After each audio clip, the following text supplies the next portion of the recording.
In this series, I'm going to be adventuring around some of the lesser known backpacking spots in Australia and uncovering one of its best kept secrets. Then I'm going to be heading over to Southeast Asia to explore Myanmar, a country that has only really recently opened its borders to tourism. And as always, it's going to be real, it's going to be raw, so that it really shows you what it's like if you go backpacking. After spending Christmas in the UK, we fly back to Australia and explore Port Lincoln National Park. Ah! Tom teaches me how to catch squid. Squid's gone wild. It's already got us once. And then I'm back in the water again, facing my ultimate fear.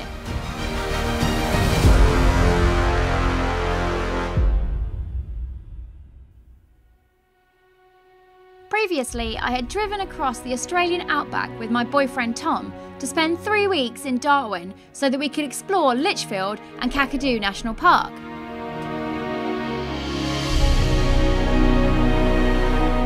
After a lot of encouragement from Tom, I managed to conquer my fear of swimming through dark tunnels underwater. He's gonna do it this time!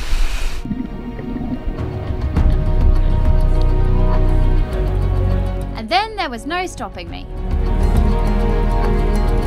But there was one last fear to conquer, the famous Crocosaurus Cove Cage of Death.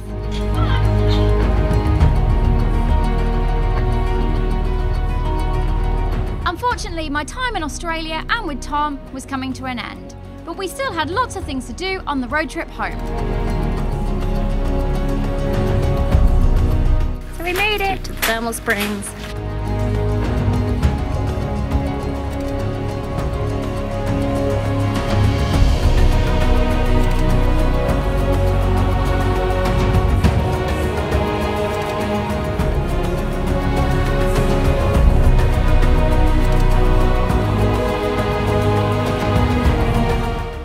Devil's marbles! Tom, I'm a little bit lost.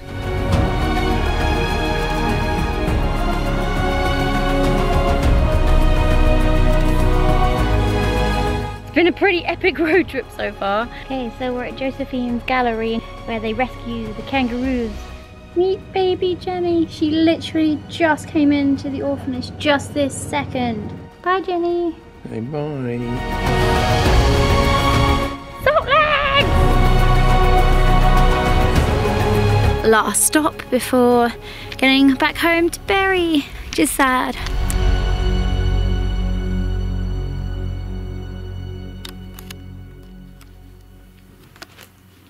So it's Sunday, the 5th of June, my last full day in Australia. Mixed emotions really, because I don't want to leave and I'm going to miss Tom a lot. By this point, I'd been away from home for 6 months, so I was obviously excited to see my friends and family. However, I was pretty apprehensive about starting such a long-distance relationship with Tom. I've arrived back in London and look at the weather. This could not be any more stereotypical. It is hitting it down. And here's my taxi driver, Henry, way! He had the coolest name board to collect me, which I forgot to film, but I will show you a clip of it. The coolest name board that anyone has ever had at Heathrow Airport to collect them. I'm home! Yay! As you can see here, the excitement didn't last long as I settled back into normal life. Since I work freelance in film production, I took a short 4-month job whilst I worked out what I was going to do next. But the reality of being back at my desk with only pictures to look at made the last 6 months seem like a distant memory.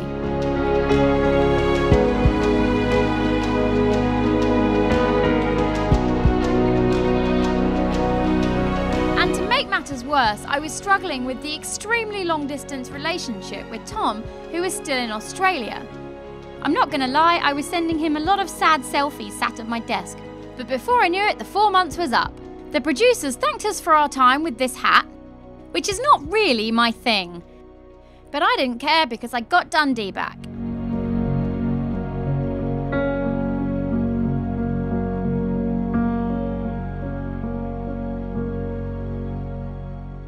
Hi, Trailblazers! So, Boxing Day! Woo! Christmas! So I thought I'd kind of get a little bit back in the habit of pointing camera at myself because I haven't done it in quite a while. And also, I always tend to start my video diaries at the airport, and I thought that was a bit boring. So I thought I'd start this trip in front of a Christmas tree! We're just getting packed up, ready to start our next adventure. Tom's here at the moment, he's been here for Christmas. I now really need to get everything packed up. Excuse the really ridiculous dated stuff in my house. My parents are like, so out of fashion, it's back in fashion. And Tom's here, woo! We've watched a lot of Game of Thrones this holiday, and he's got into Breaking Bad, and he's been sat by the fire. He's sat by... It's the only way to survive in the UK. It's too cold here, isn't it? He's really cold. He keeps warming up his feet by the fire. Meet Tiggy. This is my cat, Tiggy. Tigster. Hey, Tiggy. Meow. She's so cute. Big things have happened. I've moved home in order to get my series finished. So I've stopped on the whole making movies front for a little bit, and I have moved home to save on rent just for a bit, just for a couple of months before the transition of moving to Australia. Anyway, so this is my packing. As you can see, it's not going amazingly well.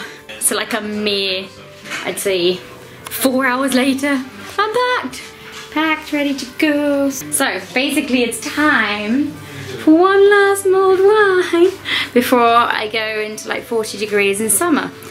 Cheers to Christmas and being chilly, and we're heading into summer in Australia. So we've got a very special treat for you before we head back to Australia. Tom is going to play the trombone, didgeridoo style. I've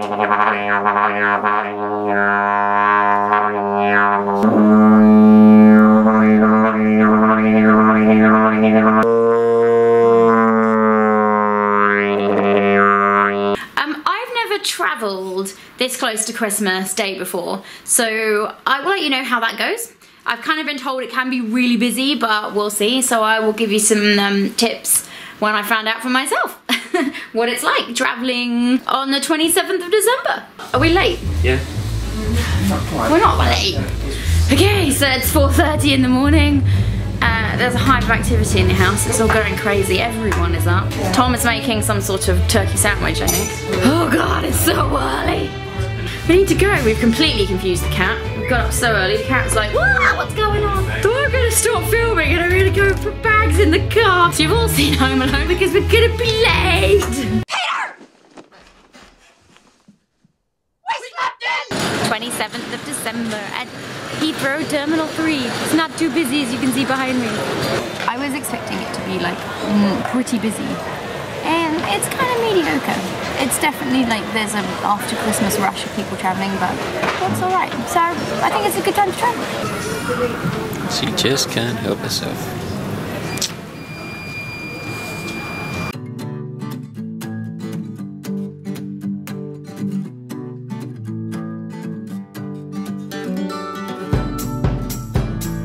Can you hurry up?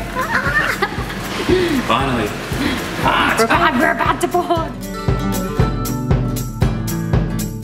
Tom's already fed up with me pointing the camera in his face. Due to the cold temperatures, we have some frost on top of the wings. So we will be de-icing at the gate. De-icing a plane.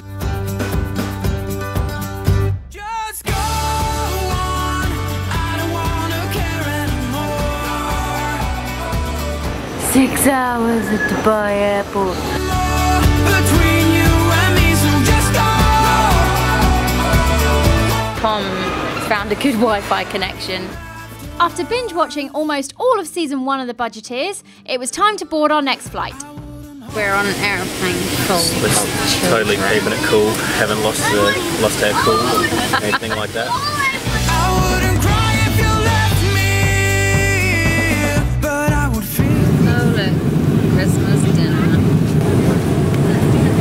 They're genuinely serving us Christmas dinner. I can't eat this. Almost there.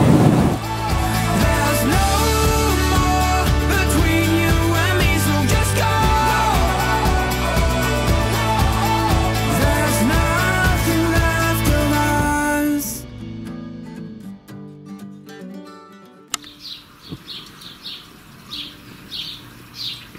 So I actually feel how I look right now. Basically, we sat on the sofa and put the TV on and we both completely fell asleep. And I set an alarm because I was like, we cannot sleep for ages, because I knew that would happen. Anyway, so we basically fell asleep about 3:30 in the afternoon and have slept through till about 7:30. Great. Welcome to the world of jet lag. Now, my biggest tip for tackling jet lag is to pick a flight that lands at your destination in the morning, as I normally find it easier to keep myself busy and stay awake rather than trying to force myself to sleep. But like with many things to do with travelling, it doesn't always go to plan. Good morning! Day 2 in Australia. We are just about to start the drive back to Berry. It's about 3 hours from Adelaide to Berry. Tom just did one of his usual U's, except this time it wasn't for some sort of lizard. It was for sunflowers!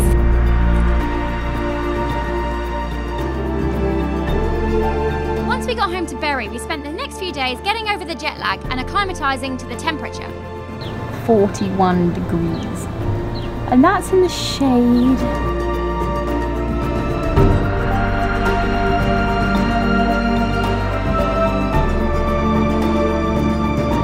We did a bit of planning for the next trip, and then before we knew it, it was New Year's Eve.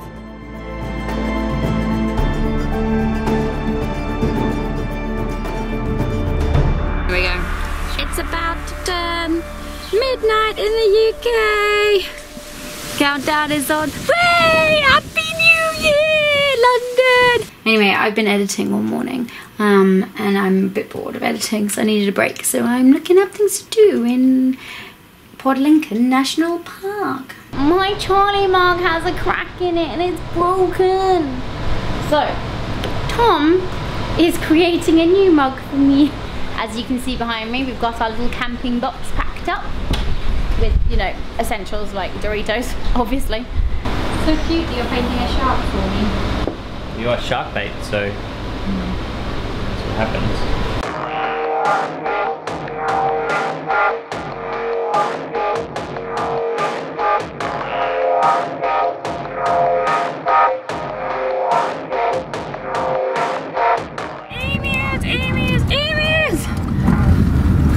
So stupid. Bloody emu. We just arrived. We're staying with Tom's friend Paul and Sandy. So we're right literally at the port of Port Lincoln and we just saw jumping dolphins. That was so amazing.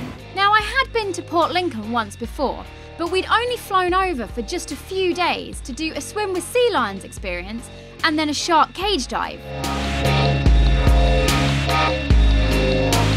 Both of those experiences were awesome. However, I had no idea of some of the stunning places that we were about to discover that had been right on our doorstep the whole time.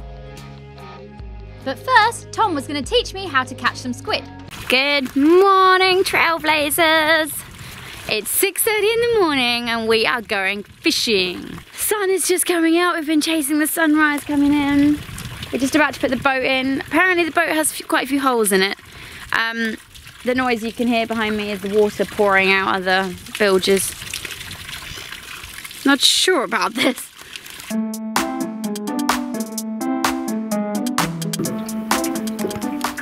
So we're just floating around in the middle of nowhere. No, we're not. We're in the middle of everywhere. We're in the middle of everywhere. That's a really good phrase, Tommy Roo. Yeah, middle of everywhere. We've caught 2 squid so far. So the tactic is that I have a proper fish on my line. I kind of lure it in, and then as soon as it's close, I yank mine out of the way.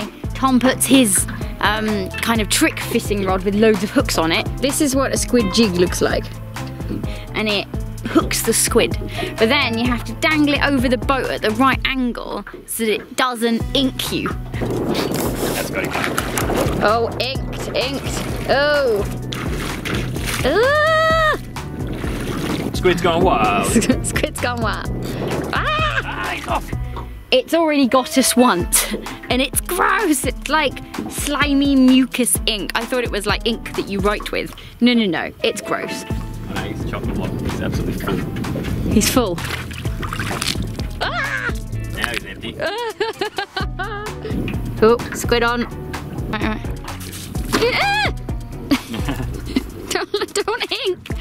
Ah! It's so squirty. How many points is squirty? Good work, Charlie. Is he? Good work keeping your composure. And you have to then kind of grab it. If you empty all its water out, which is what Tom's been doing, it means it can't ink you. Drain. Drain. Oh, close up. Drain the squid so he doesn't squirt any more ink. Why is it? There's the last little attempted squirt.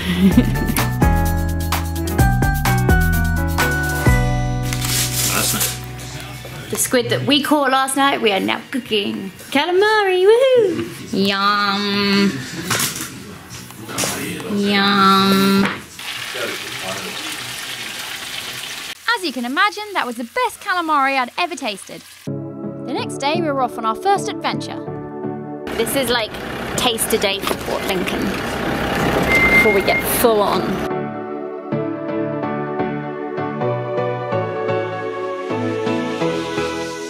Okay, it doesn't get much better than this. This is amazing! Such a good day for this. It's just... wow. Tom is going fishing.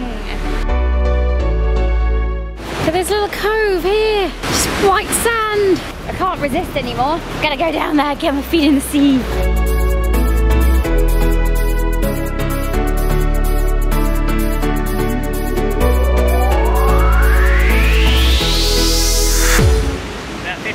Out there, Charlie, what a big bunch. Oh yeah! It's as close as we can go.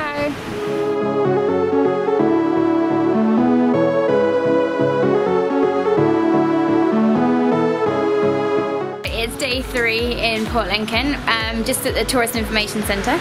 We just got to buy a pass because there's a couple of places in the national park that you kind of have to get a permit to. Today we're heading to the Coffin Bay National Park. So I think it costs us like $8 to come in here, which is basically just to maintain the roads.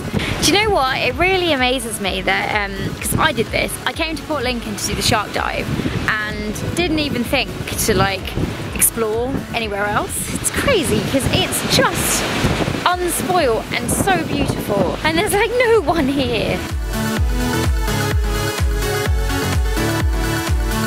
Look at this beach. Where are all the people? There's no one here. This is just beautiful.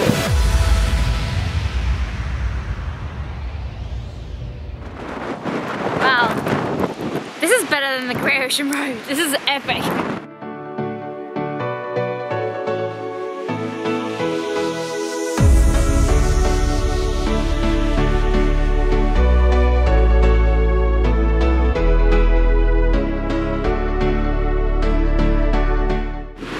Returns with no fish.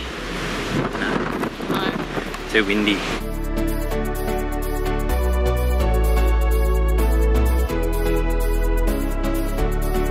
Going up here.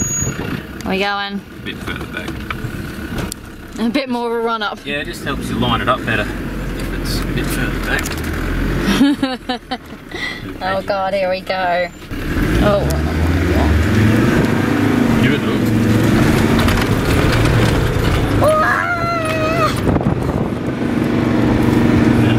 Oh, same place as before. Tom is desperate to get up this hill in one go. We've tried twice now. The sand is so soft. Here we go. And I know you're the one I've been looking for, and I know you're the one for me. So baby, I'm reaching out for your love.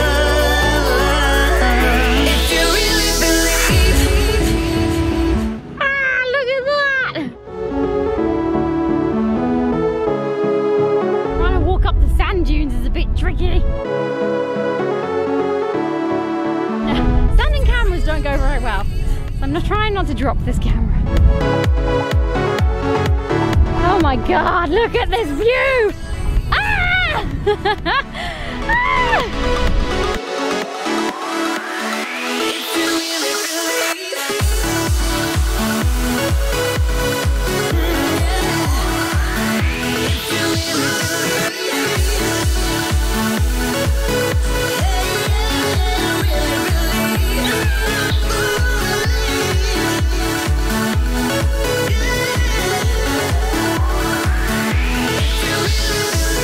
this series we're going to be visiting some lesser? I'm going to be adventuring around some of the lesser known backpacking spots in Australia and uncovering one of its best hidden secrets. What she said. I mean, wow. I've never seen anything like this place. Oh my god! I know, I didn't get it. Oh man, I just totally didn't get that on camera. But a seal came chasing after a salmon that Tom had caught. It was like right up here in the shallows. It was so cool. I'm pretty sure I totally missed it. Man, the wildlife in this park is just so cool. Big schools of salmon out there. Oh yeah, you can see a seal over there. There he is.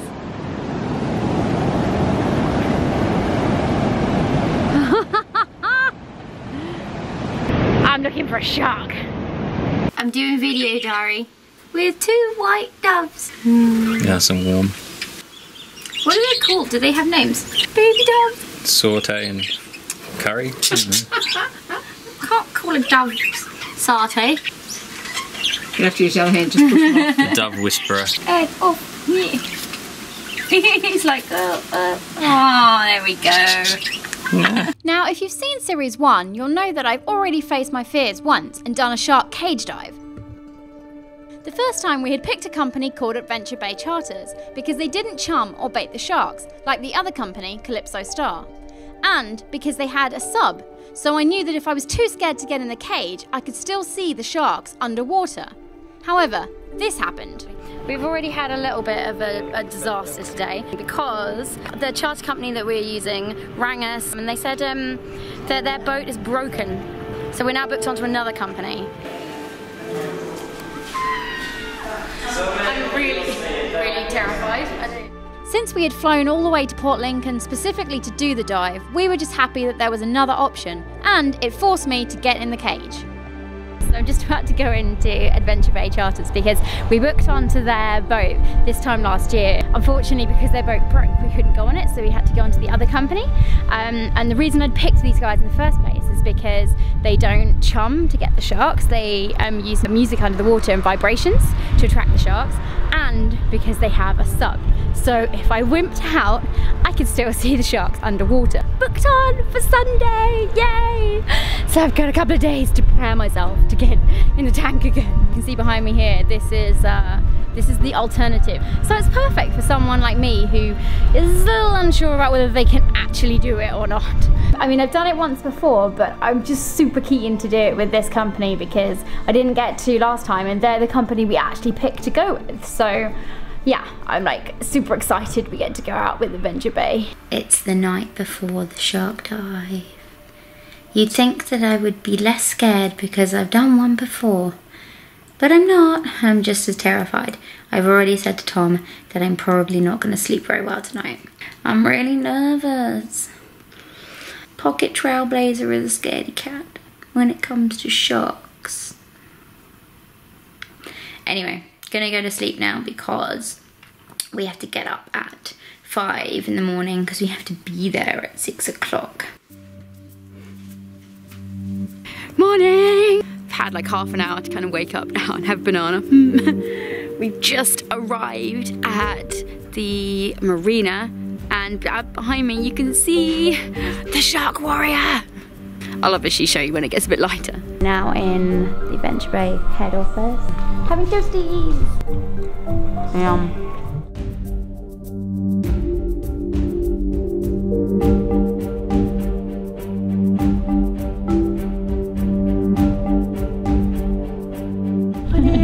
Morning! Welcome aboard. First of all, welcome to Port Lincoln and thank you for choosing Adventure Bay Charters. The local community really appreciates the non-chumming and burley of sharks to go to see these guys, their natural environment. My name's Kim, or you can call me Shep. I'll be your skipper for today. Help me out. I've got Lace and back, both coxswains, so if I fall over the side, they're now in command of the ship.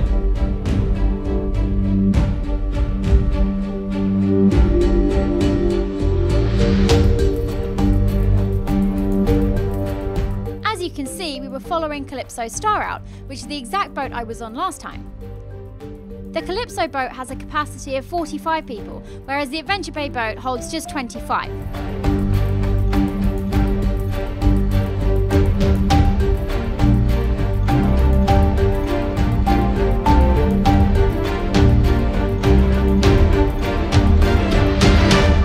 Have a look if you like. Some of the locals. Yeah, some haven't been named. Clipper. Yep, Clipper. Yeah, Tails clipped off. I'm on with a name, Tom. What is this? Yeah, that's my princess today. It's really bilateral line. Who gets the name? Ah, we do, anyone. We've named a few. I've named Cuddles. Cuddles. He was so cute. I'm sure. He was only 2.4 metres. Oh, So he hasn't got a scratch on him, so he's so clean. Batman. Let's try and find Batman. There's a few like really. It wasn't long before we were heading away from the mainland and out into open water.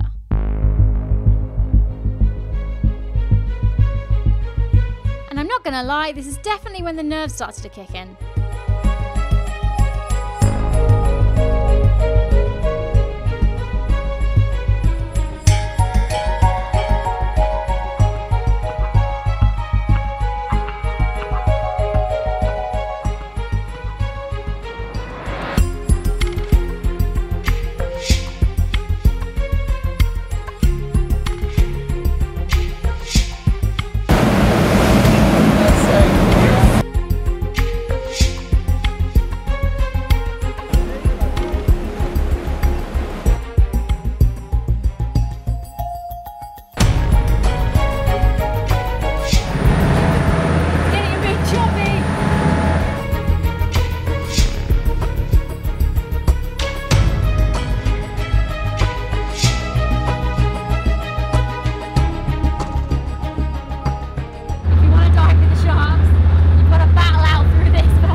Due to the smell, it keeps pushing them down. So what we do is we go to the South Island, and if we don't see anything by lunchtime, there's a small group that'll give us enough time to come back to North. Well, welcome to the Neptune Islands Marine Park. This is home to the largest New Zealand fur seal colony in the world, and even though they are called New Zealand fur seals, they're in fact endemic to Australia. And it's the right time of year as well, because December and January is the pupping season for the fur seals. So it makes a perfect snack for the white sharks. The white sharks don't actually generally live here all year round. They come in as part of their migration for on average about 28 days. I could already tell this was going to be a totally different experience, as last time we had a guy talking at us from on top of a cage, being all dramatic and trying to be funny. Any questions? Quiet bunch. Still too nervous. Should be, you don't see me with a wetsuit on there. What beer is it? Oh, backpackers, people didn't pay their bill yesterday. In fact, looking back on it, we didn't seem to get a lot of information, and the crew just seemed to be putting on a bit of a show. But anyway, back to Elise. So the sharks have wonderful eyesight in the fact that they can see right up above them, which is quite clever.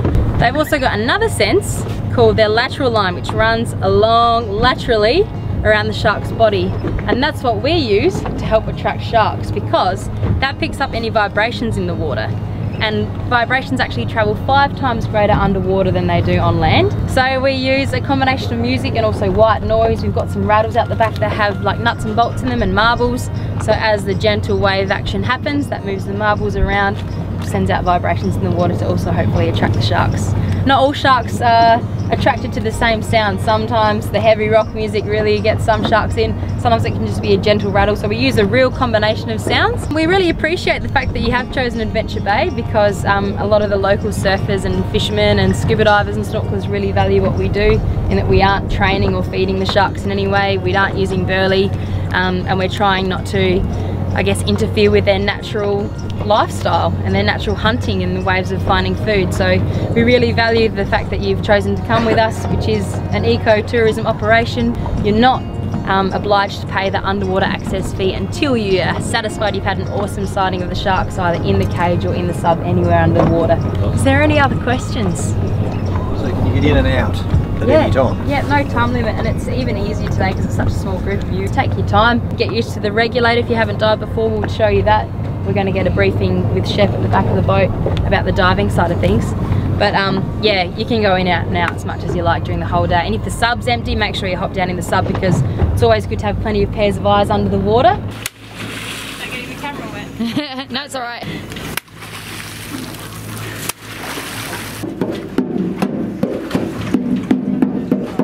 Come on, sharks! Sharky sharks! Look at a struggling seal! Oh. A struggling seal! G'day, my name's Bruce. Tom sporting the Outback diver look. Yeah. Wetsuit and hat. Sun smart. Always be sun smart. Like I said, there's no time limits, but yeah, monitor your coldness. These animals don't make any noise. They don't come with the Jaws theme, unfortunately. If you see a shark cruise past, guys, don't take it. Just tap the guy next to you or the lady next to you. Keith is in the water. Amanda would say just got real. So I can already hear the music playing underwater. The sub looks awesome. I cannot wait to get in there. Oh my god, it's so clear. Look at the water. This is so much more relaxed than last time. I guess that's the advantage of having a much smaller boat. As you can see right behind here, there's the speaker. They're currently playing some AC/DC. Apparently it's a shark favourite. Even though the sub was amazing, I couldn't put it off any longer. It was time to get in the water. How is it? Yeah, good. Strangely, as soon as I entered the water, I didn't feel scared at all. Maybe it was because last time the Calypso boat had dramatised the whole experience so much, or maybe it was just because this time was my second dive. However, by this point we hadn't actually seen any sharks yet. So we've been in for like about an hour. No sharks yet!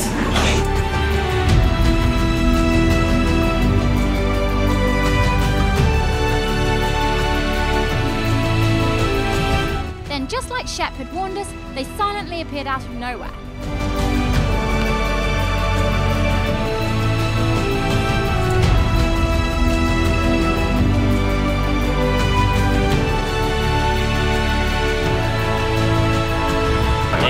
Oh, big shark! Big freaking shark! Oh my god! Wow! See how cruisy he is and calm? So calm!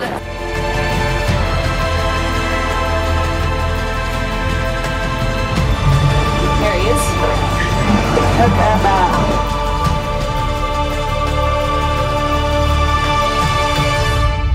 It's pretty chilly in there. I don't seem to be having a whole lot of luck with the sharks. Literally, I was in there for like half an hour. The second I got out, a massive shark turned out. So I managed to get it and film it, I think, from up above. And then as soon as I got back in, it was gone. But this is so much more chilled. It's so much more relaxed. You can just get in and get out when you want. We have a tiny group, which is great. So you can just chill in the sub or chill in the cage. Look at this guy. Look at this dude. He's just on his own in the cage, just chilling. One thing I have noticed, which is quite epic, is that the sharks are so much more chilled when they come around the boat. They just cruise on by. They don't show any aggression or anything, and it's really nice to see. Now, if I'm honest, back in Series 1, I didn't really put much thought into the difference between the two companies, further than Adventure Bay had the sub. But having learned the impact that chumming has on the sharks, and having personally seen the difference in their behaviour, I would definitely think twice about going on a boat that chums again. See how cruisy he is and calm? So calm! The whole experience on the Adventure Bay boat made me feel much more relaxed, which I guess was partly due to there being a lot less people, so we had as much time in the cage and the sub as we liked, but I guess partly due to the fact the sharks weren't slamming into the cage or being aggressive. Unfortunately, on this trip, we only got to see one big shark very briefly underwater. But as you're aware, these tours are dealing with wild animals, so it's just luck of the day if you see one or not. In fact, something I didn't tell you is that in Series 1, we waited for 5 hours and had almost given up hope before we actually saw a shark. So I would definitely recommend that you bear this in mind and don't just do the same thing that we did and fly over and expect to see the sharks in one day. In fact, we were lucky, as if the Calypso boat hadn't had space, we wouldn't have even been able to go out at all. Also, as you've seen, Port Lincoln has so many things to offer that booking a few extra days is basically a win-win situation in my opinion.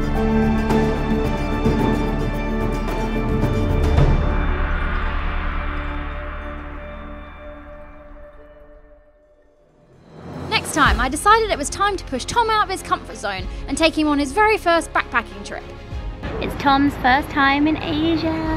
I've been wanting to come here ever since I watched Planet Earth 2. So we head over to Southeast Asia and go adventuring with one of my childhood friends, Anna Marie. London, Cambodia. She's gonna freak out. Yeah. Now she's flapping around. Dundee in a tuk-tuk. Oh my god.